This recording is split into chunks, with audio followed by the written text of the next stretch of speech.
ABC Kinderteach presents the Forgetful Bears, written by Larry Weinberg, illustrated by Randy Cecil.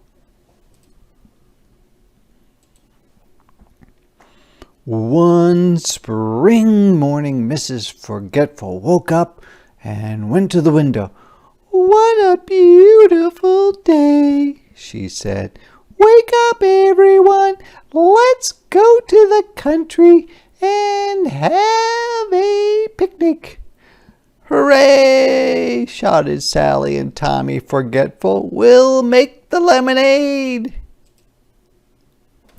They ran to the kitchen and squeezed lots of lemons. They added sugar. They added water. Soon the lemonade was ready.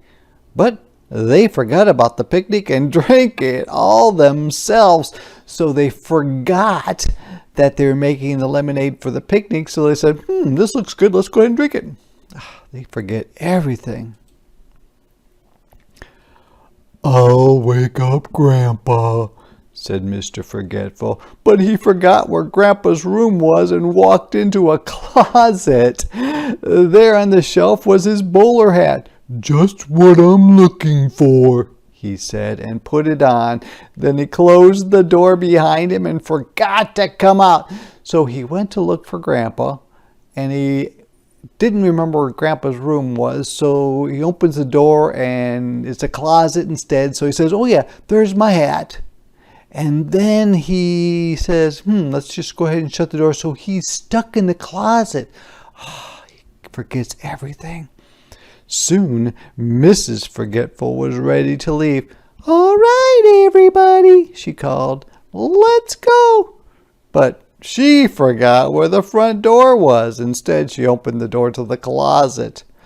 There you are," said Mr. Forgetful, who was standing inside. "Have you forgotten that we're going on a picnic?" So Mrs. Forgetful opens the door, and there's Mr. Forgetful, and he thinks that she doesn't know they're going on a picnic. They think everybody forgets, and everybody does forget.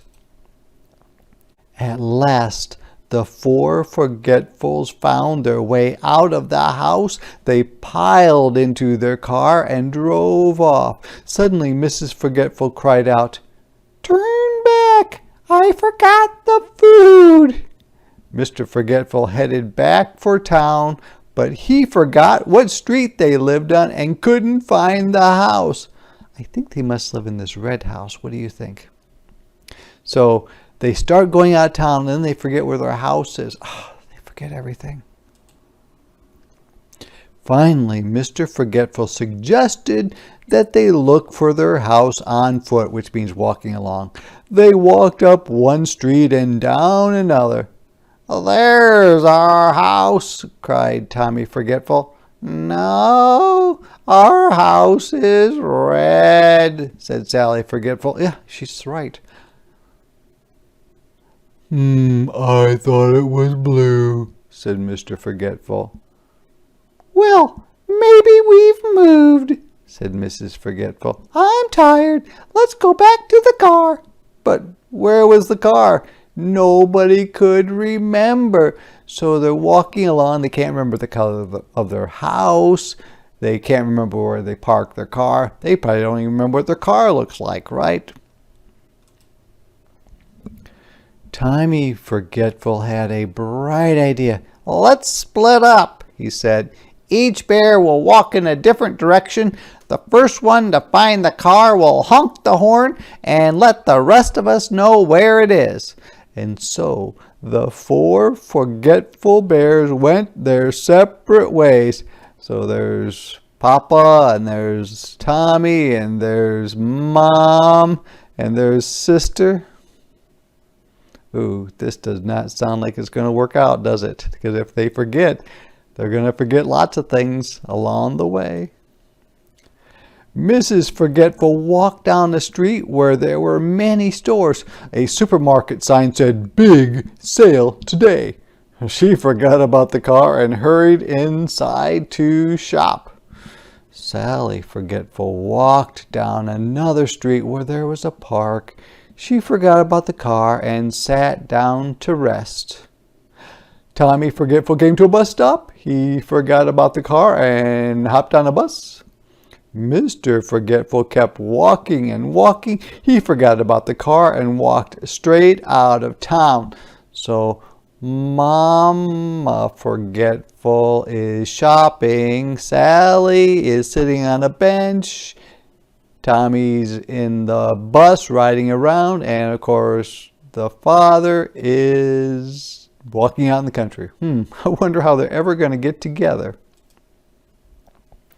Meanwhile, Grandpa Forgetful woke up. He rubbed his eyes and got out of bed. Where is everybody?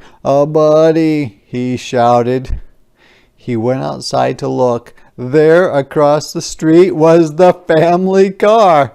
What luck, said Grandpa, and he drove off to find the other Forgetfuls. I hope he knows what they look like and who they are.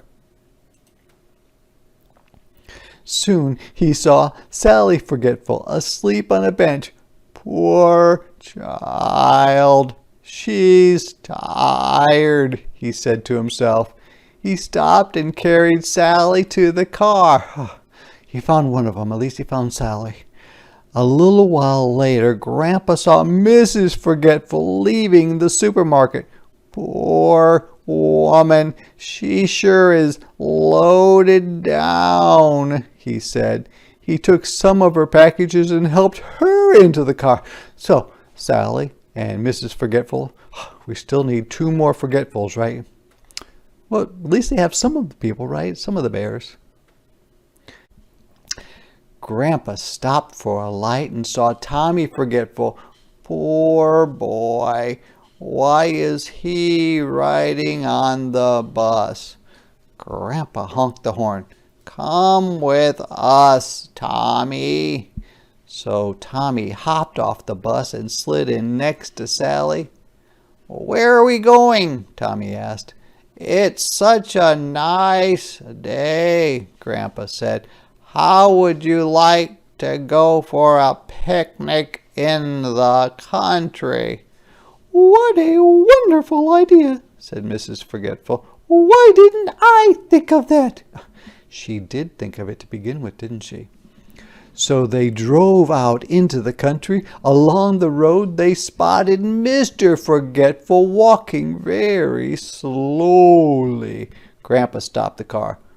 Poor man, you look tired. Hop in, he said.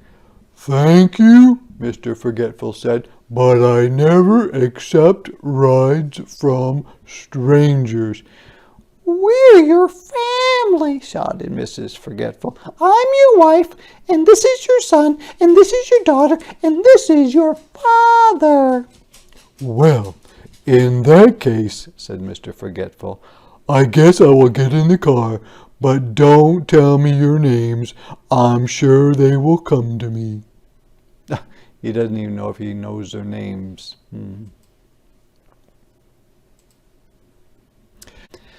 So they drove to a lovely spot by the river. They made sandwiches from the groceries Mrs. Forgetful had bought, and they all had a wonderful time, which they never forgot.